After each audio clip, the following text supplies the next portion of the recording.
The riots at the Capitol Hill. Table of contents of what we're going to present today. And let's dive into the real life situation.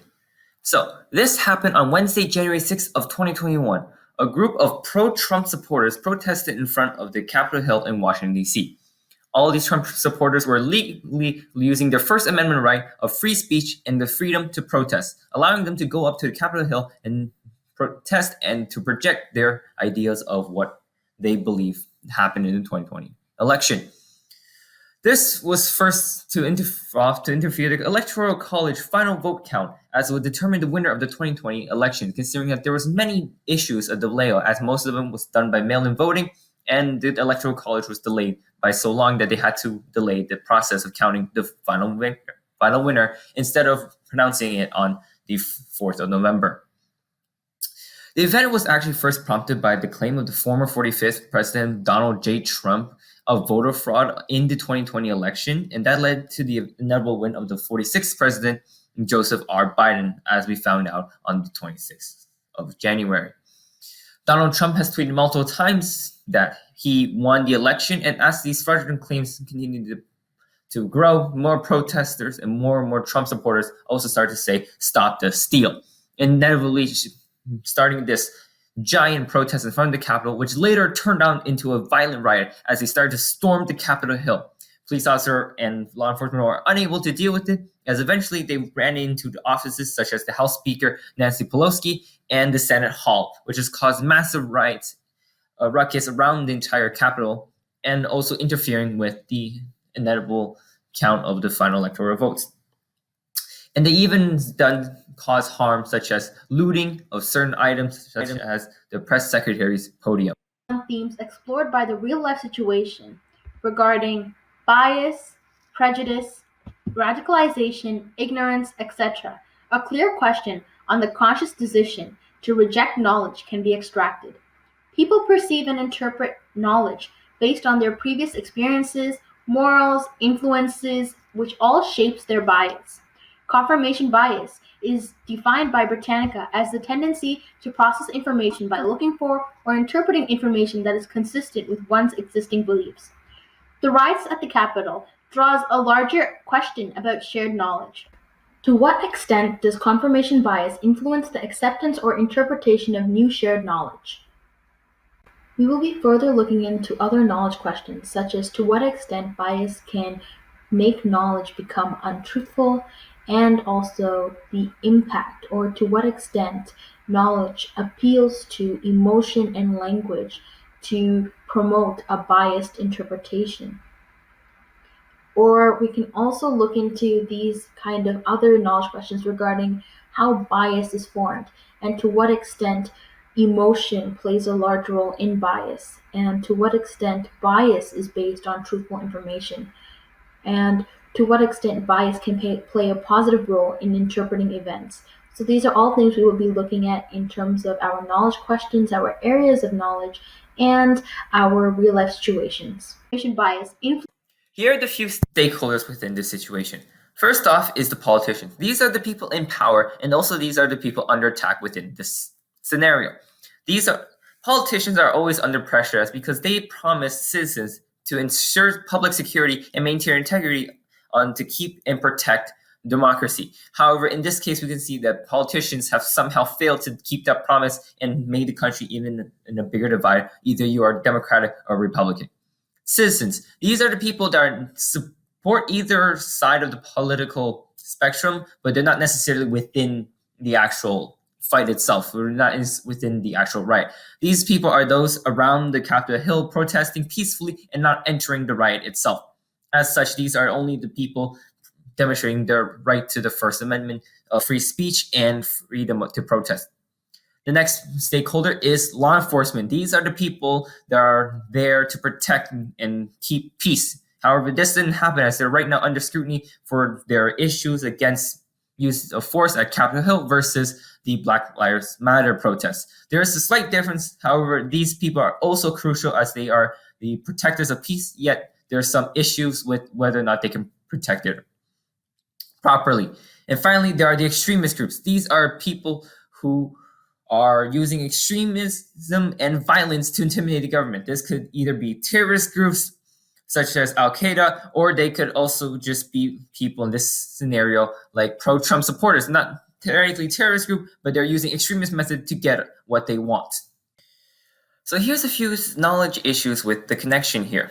First off, in this event, the main question relies on the issue of how protest turned rioters interpreted knowledge that they had lost the election into the idea that it was a fraudulent election. This slowly lies in how the information is retrieved, the personal morals of the interpreter, and the credibility of said source. The rioters have an inability to accept that they are actually domestic terrorists and not patriots fighting for the revolution to restore the greatness of America under command of the 45th President Donald J. Trump. Due to their confirmation bias, and never allowed them to perceive that they are the actual problem. If this is the heavy bias in retrieval information, the information can be framed to encourage confirmation bias to cause serious misleads in the pursuit of truth. Are people willing to completely ignore the truthful information because of their personal confirmation bias? Most of the domestic terrorists are based on social media platforms such as Parler, Twitter, and especially the most notorious one, Facebook. Platforms that are notorious for their misinformation and most notably known as fake news. These platforms have created a form of faith amongst its own users in which the users are unable to distinguish fact from fiction. Such materiality can be found in many extremist online groups such as QAnon and 4chan, which has most likely started these protests as they have persuaded people to do these things, and even events such as Pizzagate. Faith and emotion have allowed them to manipulate language into framing news articles and photos in a way that promotes their personal ideologies. New knowledge is already written in the manner that promotes confirmation bias amongst the readers. This power has fallen towards former President Trump, who is most notable for using this term fake news, as he has used this for so many different times to persuade his audience about the issues of people calling him this or that. They keep calling him, is that fake news, which is pretty much his general slang, fake news. People are able to ignore that the knowledge is unquestionable deeds, as he has done to highlight the key aspects that benefit them to create an echo chamber. His spurring language is the main cause of the issue amongst the crowd to storm the Capitol and to demand and to stop the steal, the main slogan of the riot, as they believe this election is purely fraudulent. For the majority of Trump supporters, they will follow his words as if they are true because the knowledge that fits their own ideas and their electoral process, their morals for what America should be, and their bias. This just shows that the decisions of others can cause and outright deny the new knowledge in favor of untruthful rhetoric that benefits the political and moral agenda. The proof of the rise shows that confirmation bias is able to push people through the ability of persuasion and biased thoughts to outright deny the truth of shared knowledge. There are countless different perspectives and interpretations that one can have on our knowledge question. It's all based on understanding of how bias can cause knowledge to become untruthful, and also to what extent bias actually can affect people's ability to accept or reject information, and whether people can actually accept or reject information. So out of the countless perspectives, I've chosen 4 perspectives to look at today. The first perspective is that confirmation bias can cause people to completely reject new contrary evidence. We see this in how people use language as interpretation. We see that Trump supporters are using the word patriots rather than domestic terrorists to completely reject the idea that they are domestic terrorists because it goes against their own faith and bias that says that they are in the right. Additionally, a lot of Trump supporters deny the idea that white privilege exists. However, they also reject the idea or the truth that as entering the Capitol building, they did not get immediately shot down, as a lot of African Americans have by random police checks. And moving on to our second perspective, confirmation bias can cause people to completely accept new knowledge regardless of its validity. People are searching for knowledge that confirms their own ideas of faith and reaffirms their ideas of faith in themselves. And this leads them to reject other ideas and move to find fake news and untruthful knowledge that reinforces their own reasoning. For example, the idea that the 2020 election was rigged fits into their narrative and reasoning on how it's not physically possible for Trump to lose.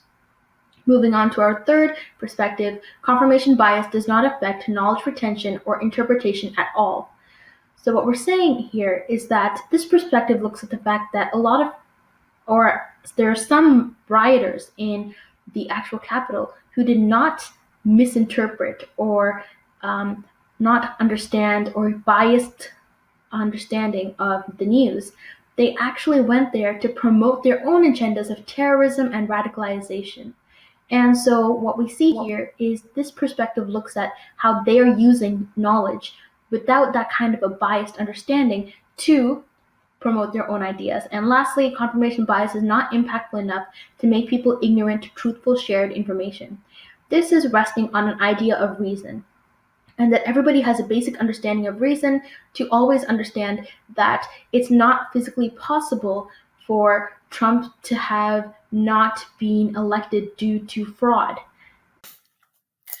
Generally speaking, when viewing the different aspects of confirmational bias can affect a person's interpretation, there are multiple ranges of sections of rejection ideas. There are some examples found in natural sciences which confirm the confirmation bias plays a major role on the opinions of certain scientific information. For example, the first one of which I will use is the COVID-19 pandemic and how people really didn't think about it that much. Most notably is its origins, and there are some other issues of whether or not how we should deal with the pandemic.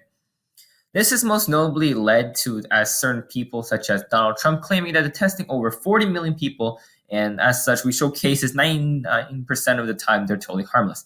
Whereas on the other hand is the WHO or the World Health Organization, and their claim about 20% of all people with coronavirus would need an oxygen or immediate hospital care.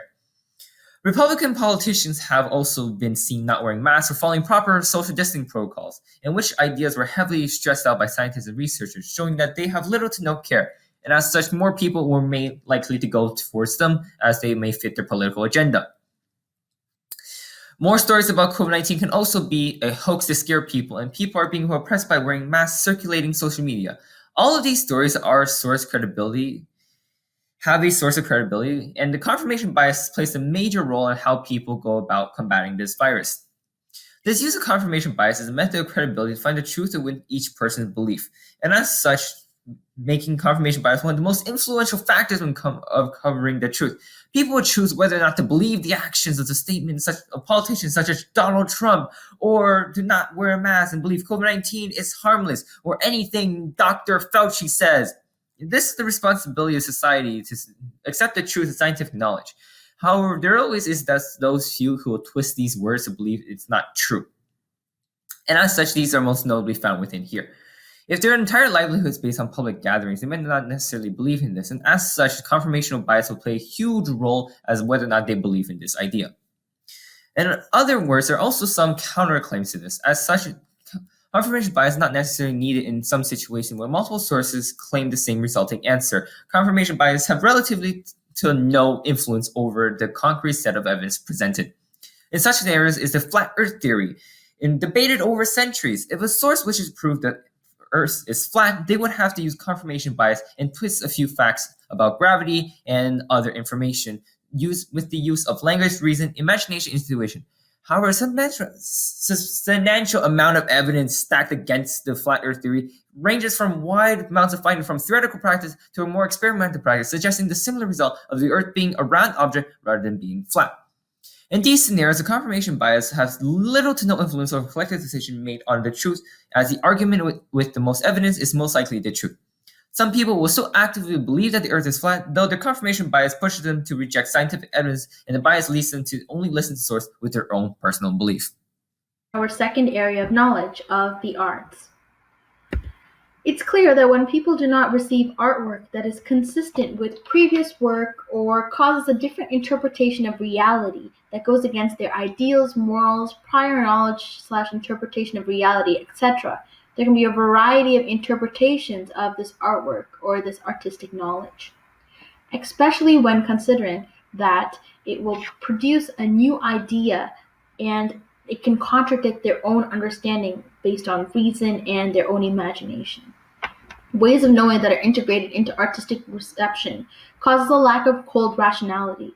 This makes artwork open to a variety of interpretations, feelings, and more that cater to more than the ways of knowing of emotion, imagination, memory, etc. Art is that area of exchange between shared knowledge and personal knowledge, drawing on personal experiences and human ideas to convey messages that can be interpersonally interpreted. Human perception of art is subjective and based on what people want to see. People enjoy artwork that fits their own narrative and is based on their own ideas and morals.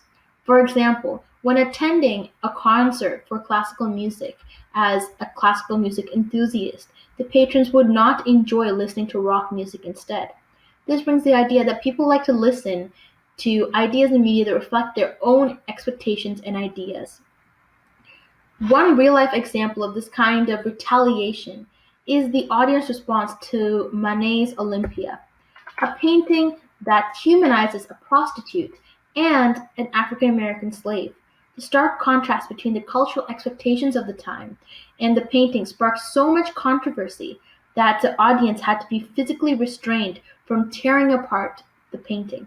When people were confronted with artwork that directly contradicts the societal hierarchy of the time, people refused to accept the new knowledge. Because this artwork appeals to emotion and reason by completely humanifying a person who's deemed less than human, it caused a lot of social debate and contradicted a lot of personal knowledge. The public wish to destroy the shared knowledge speaks to the inability to interpret new knowledge and the ability for art to cause a different interpretation. As a counterclaim, on the other hand, the arts can actually change people's inherent confirmation bias.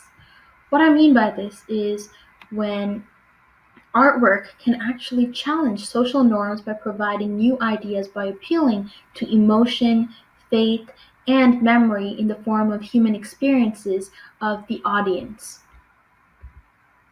One prime example of this is Picasso's painting known as The Young Ladies of Avignon. He depicts five separate women who are all painted in five separate painting styles, and each of them are given a very masculine painting style, which really contradicted a lot of the ideas of how women should be portrayed in paintings.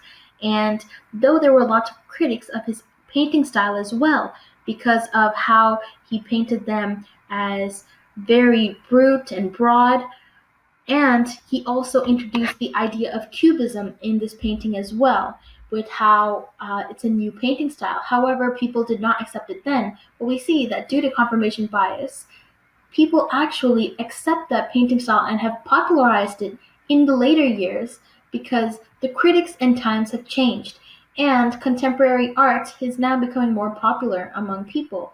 So this kind of artwork became very popular. And additionally, this draws a lot of questions regarding the validity of critics and how they justify their reviews of artwork when it's based on a painter's interpretation of reality and their imagination. As well, it's clear that confirmation bias can change throughout the years, and that confirmation bias can be changed through paintings because this painting actually portrayed women more realistically and actually directly conflicted with societal ideas by having women stare right at them.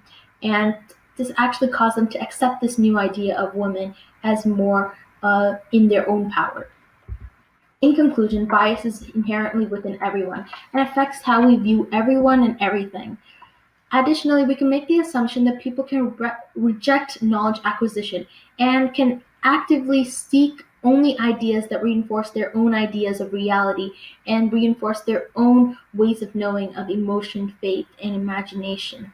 And also will continue to easily accept even untruthful information because it plays into their ideas of reason. This is seen in regards to the riot situation, interpretation of the arts in Monet's painting, and also perspective on historical events. Knowledge is encountered everywhere, but it's clear that how people choose to interpret it and utilize that information is dependent on the person. For example, in the riot situation, there's a lot of people who accepted the idea that the election was rigged. However, not all of those people utilized that information and weaponized the untruthful knowledge in order to actively commit a crime.